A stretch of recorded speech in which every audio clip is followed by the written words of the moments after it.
gbogbo yín pátápátá la rí àtẹ̀yìn tó jẹ́ wípé òbò ló bá yé yín jẹ́ tẹ́yìn parọ́ ọmọ pé lágbéyà kan ló bá yé mi jẹ́ bùrùbọ́tà kan ló bá yé mi jẹ́ tó yẹ pé kò sóbò tẹ́ ẹ lè dó wọ́n tún mú ọmọ wa kọ́ ó tún mú ìyàwó wọn akọ́ṣẹ́ lọ́dọ̀ yín ẹ tún bá ìyàwó wọn sùn ní tó wá wọ́ọ̀sì jù bẹ́ẹ̀ ni pé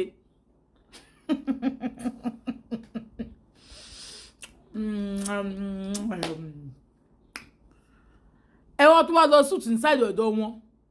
ẹ tún wá rí room ẹ̀dọ́ ilẹ̀ ń produce ìjọ náà lọ́hùn ọkọ wa sọ pé jẹ́ kí wọ́n sùn ọ̀dọ̀ wa náà ṣé bá ní visitor room kọ́ sùn bẹ̀ náà ẹ tún wá lọ sùn bẹ̀ ẹ tún dúyàwó mọ́júmọ́ ìjọ náà nínú ilé ọkọ ẹ ti ta conscience yín ẹ ti ta fájá ẹ ti ta fẹ́ṣù story yín wà nílẹ̀ a máa ṣí ìlú gan ní kí n gbà lọ́wọ́ yín náà o mi ò gbowó mo máa sọ story yín ni àti wọ́ industry ọ̀dà kò ṣe kíkí kan sọ fún wọn wípé kò dẹ̀ kí n sọ eléyìí o wípé wọn náà òun náà ń dó àgbọn ẹni tó òṣèré yẹn mọ́nú hòtẹ́ẹ̀lì kódà nígbà tó bímọ njọ́ kò mọ̀ ó tún lọ dó mọ́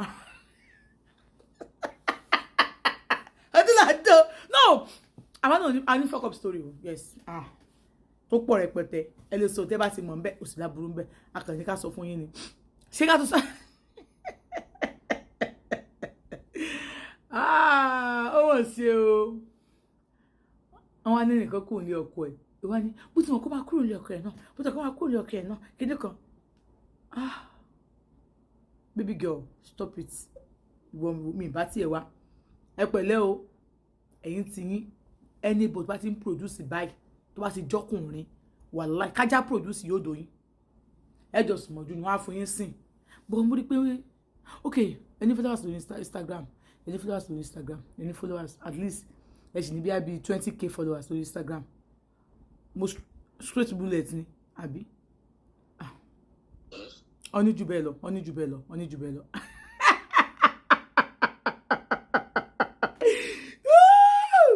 mo ti tìgì bọ gbogbo yín nídìí ṣe tẹ̀rí ìyá yẹn tiẹ̀ gbogbo ọmọ yìí kékeré bá ti ń lògo bọ̀ báyìí bá ti ṣe kólá ògo rẹ̀ ti rá mi nà mọ̀ yẹn ẹ dúnú ẹ̀yin kan tẹ̀ ń sunkún pé lápẹ́gbẹ́ pẹ́pẹ́ sí o promoter kan ló bà ayé yín jẹ́ o pẹ́pẹ́ sí o obìnrin kan ló bà ayé yín jẹ́ o pẹ́pẹ́ sí o ṣé ẹ sọ fún wọn wípé ìkan náà àwọn tẹ́tún jọ ń ṣeré tójú òṣèré ẹgbẹ́ yín pẹ́ tó dóyàwó ẹ̀ ìgbà tí yẹn ò tí ì lógo.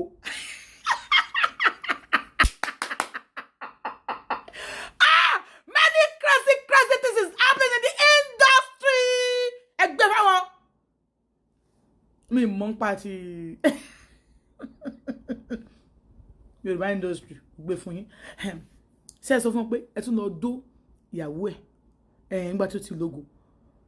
ó ti ẹgbẹ́ ilẹ̀ rẹ̀ nígbà yẹn ó ti gbogbo lọ́wọ́ yín bẹ́ẹ̀ yẹn ibẹ̀ dó ìyàwó ẹ ó ti gbogbo lọ́wọ́ yín bẹ́ẹ̀ ó mọ̀ pẹ̀lú ìyàwó òun ó mọ̀ ebó sọ fún ìyàwó òun kí ìyàwó ẹ búra tẹ́ ẹ bá dó rí ó mọ̀ ẹ̀yin lè dalé wọn rú but obìnrin tó bá dó òun ló ṣòfò ara but dáwọn ní ìsinyìí ṣe bẹ́ẹ̀ rí pé very young babe ló fẹ́ nìsín tó ti bímọ méjì fún straight bullet mo fi ṣe òjò máa sí lówó lówó lànà ìlàgídìgbò ni gbogbo tẹ́ ti jẹ yẹn mú mi sí náà I am coming on that story the industry is going to know bèrè account number mi kẹ́ ẹ fowó sí jù bẹ́ẹ̀ lọ màá ṣe kí ni màá sọ so pé yín kẹ́ ẹ jókòó kájọ wo fíìmù yẹn ẹ̀yin máa parọ́ orí burúkú káàkiri mọ́ alájà saluto mo kí yín o eléyìí mẹ́ka ẹ tó ní mọ́tò nípa mọ́tò di wèrè ó ẹ̀fẹ̀sẹ̀ rí káàkiri ọmọ mi tẹ́ ẹ̀fẹ̀sẹ̀ rí jẹ́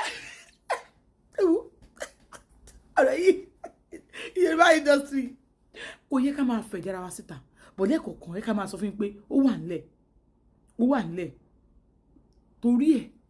ẹ̀ ṣe búrò àwọn míì mọ̀nú wọn wọ́n ti tògo wọn fóbò ẹ gbọ́ wọ́n ti ta ògo wọn wọ́n ti ta fóbò tó bá ti ta ògo ẹ̀ fóbò kò sí kò tó fẹ́ ṣe sí òbò ìdá nǹkan padà ìmọ̀ ń gbé nǹkan jẹ ní kálókáló ní